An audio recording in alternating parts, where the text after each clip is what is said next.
Hi there, Tony McCall here, Enable VC. This is a short video, which I would stop doing that with my client. I only notice when I do these videos. Why do I keep doing that? Anyway, a short video about what Enable VC can do for its trade partners. And the three things that we will cover include the projects that we know about, that we've created, where customers have come to us, and whereby we feel the need to pull that back through the channel, through various partners to get the best overriding solution for customers. Then there's our end user project consultancy, so we'll just quickly describe what we do with end users that benefits them. And then pre-sales for resellers, where they just need some help, someone to come in and help them service their inquiries, and then maybe take that off the desk and handle the project for them. So if you want to get in touch with me because you want to get bored more, if you scan that QR code, you'll be able to do that. And for the business, if you want more details, you can scan that QR code there, and probably need to rub that out in case it interferes. Okay, smooth as always. So just in a bit more detail, I guess, we show here, if you like, where we are creating the demand down this side through various methods, through our own Google ads. Obviously, we're listed in Google. We have our own data that's actually grown significantly there, and for us, it's about quality, not quantity. So we spend a lot of time making sure this is really clean, and through that data, we are able to send our own catalogue, which we create every 2 months. We post that online all over our social media and on our website, and then obviously with the aim to gain some new inquiries, and from those inquiries we then talk to the customer about their project. What's the room size, what are you looking to do in that room, is there any awkward elements to the room, and just use our experience of the industry really, and the trade, and what's affordable, what's available, to find the best solution for the partner. And then in many occasions we feel the best fit for that customer. Well, they might, for example, say, well, we'd like 3 quotes, we could handle that for them, and pull that back through the channel in order to find the most suitable partners that could supply that solution. And then you can see down here we've got, because believe it or not, we need to be paid, and you can see an example of a pricing structure there for where we would charge our partners to handle those projects for us to completion.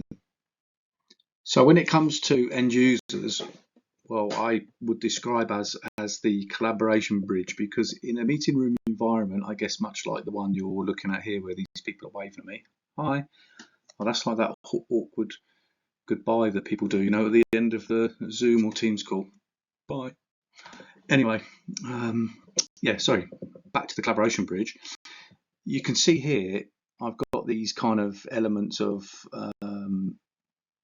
which I guess in the past were separated: AV, VC, UC, and IT. And in this modern workspace, these elements are brought together. So we kind of need those knowledge skill sets of all those component parts, because we find now that typically they're all integrated. So for the end user, the way in which we help is first and foremost, well, I can't tell someone this is the best thing for you. I need to listen to what they do, how they work, and what they work with, and probably top of the shop is what's your preferred video platform, because I don't believe there is one that's particularly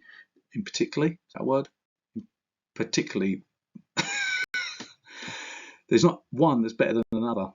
And so we would ask, what do you work with? What's your preferred platform? Or maybe you're agnostic. You want an interop system where you can just, hover between different teams, Zoom, WebEx, Google, or whatever. So I guess that's the first thing for us. Then we would look at, how do you want to get your meeting started? Are you going to bring your laptop, or are you looking for a dedicated room system that you can book and walk in and touch a button and get that started, which is typically like MTR, for example, Microsoft Teams rooms. or an all-in-one interactive where the display on the wall has got everything inside, whether it's the camera, the speakers, the peripherals, and all the functionality and software and everything you need. And again, it's its own domain, and you walk in and you touch a button and your meeting's off and running. So we'd also look at the type of display. I mean, typically a lot of people sit around the table and therefore they just look at non-touch displays, or you've already got displays and you want to utilize them, make the most of what you've already got. We've got further development coming with like widescreen front row display and interactive. So we want to know how you use your meeting room and what's best for you. That includes the camera. Is it like a personal camera like this? Is it a small room, an awkward room? Do you need panoramic to get many people sitting in a wide area? Because the mount where you need to put the camera, for example, might be on the longest wall instead of the shortest wall. And now your field of view means on a standard camera you cut most people out. Tracking, framing, all these different things. And some people love aspects and some people don't.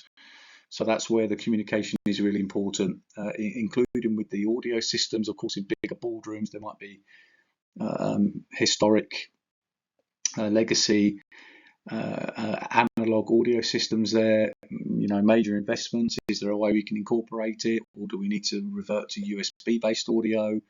Where do you want it? Do you want it on the desk? Do you want it on the ceiling? What are the distances?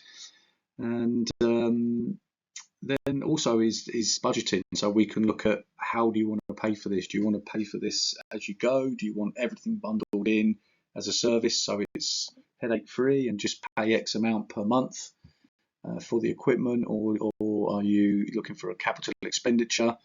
And we can look at all of those, take it all back to our market, create the project, bill of materials, and then bring that back to the customer in terms of quoting. So for resellers, whether it be IT, UC, AV, even office products companies, you may have loyal customers.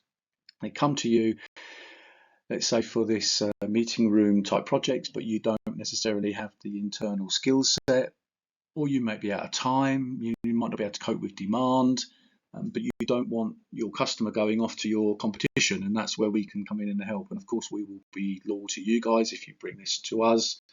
We can act on your behalf, and you see from the bullet points here that the type of things that we will do to help. I mean, it's basically coming in at the pre-sales stage and taking this project off the desk of the account managers so they can crack on, and we will go and do all the legwork, handle the call, do the Teams call with the customer, or go to them, do the site survey, get the quotes, look at whatever third-party agencies need to be involved, and just bring a packaged project back to the account manager for quoting, and just make it nice and simple. And then, of course, we can do some post-sale work as well.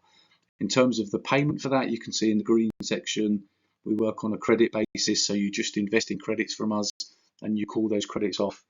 And the idea for us is we have a bit of an incentive in there as well for us to help to win that business, so to take part in the sales process. So that's how we help our resellers.